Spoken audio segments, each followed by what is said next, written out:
Good morning po sa inyong lahat. Batiin muna natin ang mga katabi natin. Good morning. Mga kapatid, Biyernes sa ikatlong linggo sa karaniwang panahon, ito po ang huling Biyernes na ng buwan ng Enero.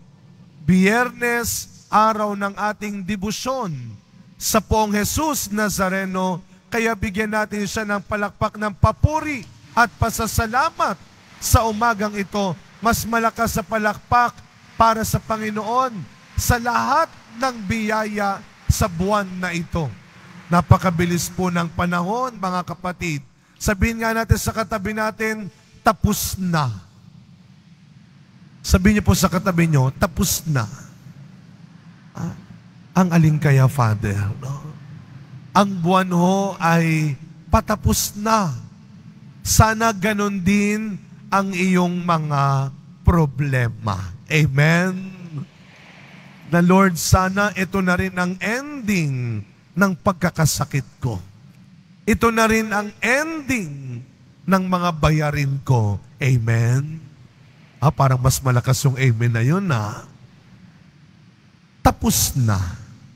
Napakabilis ng panahon, mga kapatid. Parang kakapasko lang. Kakabagong taon lang, parang kakapiesta lang, at ilang araw na lang, Kwaresma na. Alam niyo ba yun? February 14, hindi ka lang kukrusan, pupusuan ka rin. Kwaresma na. Kaya hindi tayo dapat babagal-bagal. Hindi tayo dapat tatamad-tamad. Mabilis ang araw. Habang bata ka pa, habang malakas ka pa, habang meron ka pa, habang pwede ka pa, at habang kaya mo pa, gawin natin kung anumang mabuti at tama ang magagawa pa natin sa mundong ito. Mabilis ang araw. Kahapon ho, sa ating ika-42 I-Thursday feeding program ng Quiapo. Alam nyo, nabawasan pa rin sila. Nung Biyernes, umabot na tayo ng 500. Nung nakaraang Huwebes, 212 lang yata. Kahapon, medyo dumami, pero konti pa rin, 261. Sabi ko, bakit pa ang onti nyo pa rin? Sabi nila, Father, madalas pa rin ang hulihan, gabi at madaling araw. Pero ang nakakatuwa at ang nakakahanga, alam niyo po, nabawasan yung mga ating pinapakain, pero ang mga volunteers natin, ang responders, ang labora, ang foundation, ang QCMAM, ang mga ihos at balangay, ang mga ministries, hindi sila nabawasan. Tuloy-tuloy pa rin sila sa pagtulong sa ating pagpapakain.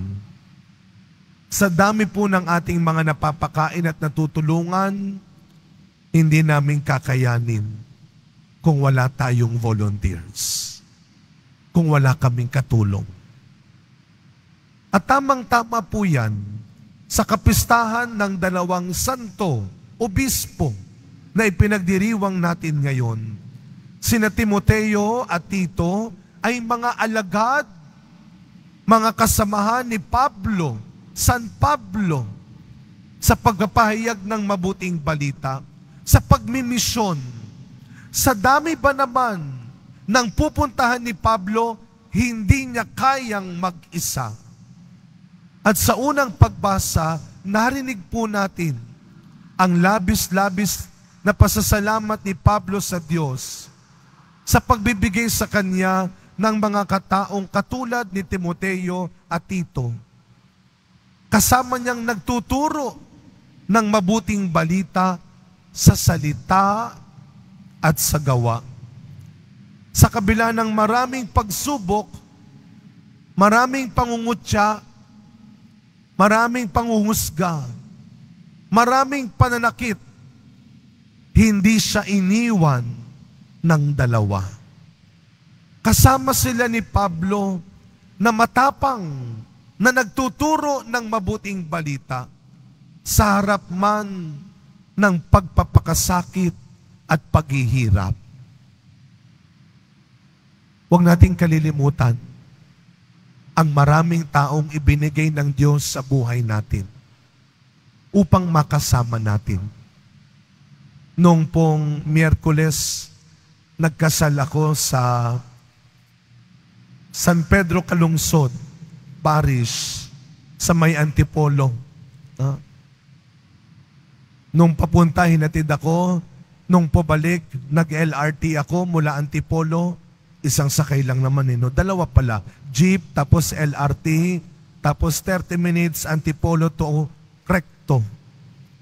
Alam niyo po, naalala ko tuwing magkakasal, naririnig natin yung salitang sa hirap at ginhawa, sa dusa at saya, sa kalakasan at kahinaan, till death do us part.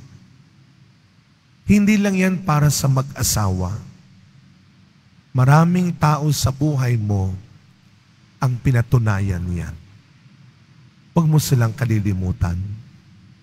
At katulad ng sabi ni Kristo sa ating Ebanghelyo, maraming bagay siyang tinuturo na hindi kayang maunawaan, hindi kayang matanggap madali ng maraming tao. Kaya nga, meron siyang 12 alagad. Kaya si Pablo ay may 2 taong nakasama para mas maraming tao ang kanilang maturuan at maraming lugar ang kanilang matulungan. Sa pagpapatuloy na misa natin, mga kapatid, muli nating alalahanin, ipagdasal ang mga taong ibinigay ng Diyos para sa iyo.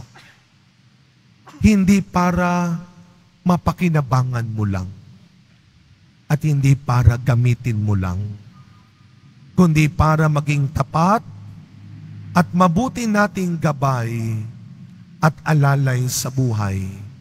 At sana, katulad ni na Timoteo at Tito, huwag mong ipagdamot ang anumang mabuting bagay, ang anumang tamang bagay na maiaambag mo sa ikagiginhawa at ikabubuti ng buhay ng iba. Ipinagpapasalamat ka ng Diyos at maniwala ka, minsan, isang araw, may natulungan ka, may napaligaya ka, at may naayos kang buhay ng iba. Continue to be blessed and continue to become a blessing. Amen.